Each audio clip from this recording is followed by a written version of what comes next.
मनुष्य प्रत्येक कार्य विचारों से प्रेरित होकर करता है। विचारों को जिस दिशा में लगा दिया जाता है उस ओर प्रगति होने लगती है और सफलता का मार्ग प्रशस्त हो जाता है। अपने लक्ष्य तक पहुंचने के लिए, अपने आदर्श तक पहुंचने के लिए व्यक्ति को अपने सारे विचार उसी उद्देश्य की पूर्ति में लगा देने चाहिए, क्योंकि बिखरे विचारों का महत्व समाप्त हो जाता है। जिस प्रकार से झाड़ू की अलग अलग सीखें व्यर्थ है, उसका कोई उपयोग नहीं, उसी प्रकार से विचारों का बिखराव भी अपना कुछ स्थान नहीं रखता।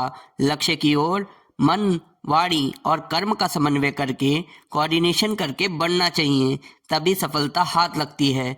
हमारी आत्मा अनंत शक्तियों का भंडार है। संसार की ऐसी कोई भी शक्ति और सामर्थ्य नहीं जो इस भंडार में ना हो भी क्यों ना।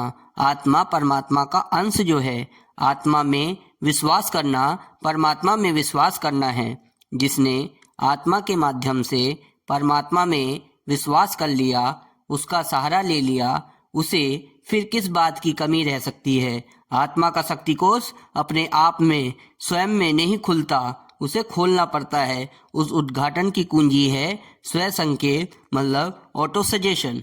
स्व संकेत का मतलब है स्व मतलब स्वयं में या खुद को, संकेत मतलब सिग्नल देना, अपने अवचेतन मन को विचारों द्वारा सिग्नल देना है।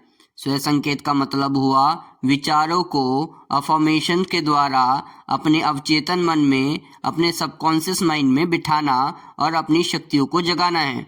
संकेतों का प्रभाव हमारे अवचेतन मन पर, जहाँ मानसिक ग्रंथियों का जाल बिछा रहता है, पड़ता है। वास्तव में अवचेतन मन ही हमारी शक्तियों का भंडार है। इसमें समाई हुई गुत्थियों को, नेगेटिविटी को जड़ से हटाना और नवीन उत्साह प्रदान करने वाली उत्कृष्ट ग्रंथियों का निर्माण करना ही संकेतों का कार्य है।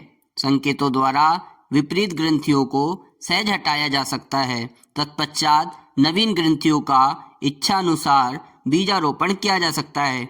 देखिए, बुरे वातावरण, कठोर व्यवहार, परिस्थिति और नकारात्मक चिंतन के कारण हमारे अवचेतन मन का निर्माण सही तरीके से नहीं हो पाता।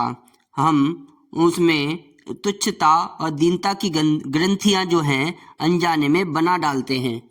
देखिए, इसको उदाहरण से समझ लीजिए। जब एक माँ अपने बच्चे से कहती है कि तू कुपूत है, तेरा भाग्य खराब है, तुझे संसार में कोई नहीं पूछेगा, तू मूर्ख है, तो इस प्रकार के विचार अवचेतन मन में गहरे भाग में उतर जाते हैं और वहाँ उनकी ग्रंथियाँ बन जाती है। इन्हीं कारणों से हजारों युवक आत्महीनता की ग्रंथियों से ग्रसित रहकर अपना नसीब फोड़ा करते हैं। दूषित संकेतों से अवचेतन मन का निर्माण भी दूषित होता है।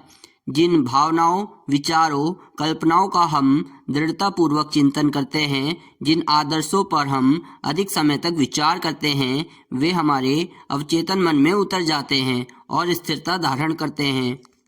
ऐसे विचार जिनका स्वर हो कि मैं अमुक कार्य कर सकता हूँ, मुझ में उसे पूरा कर सकने का साहस है, उत्साह है और शक्ति भी है, मुझे मेहनत से अनुराग है, उद्योग करना मेरा प्रियतम व्यसन है, संघर्ष को मैं जीवन की एक अनिवार्य प्रतिक्रिया मानता हूँ, मेरे जीवन का एक निश्चित उद्देश्य है, उसे पूरा करने में अपना तन, मन और जीवन लगा दूंगा, मैं निर्भय हूँ। इस प्रकार के वाक्य स्व संकेत में अपने अवचेतन मन को दिए जाते हैं।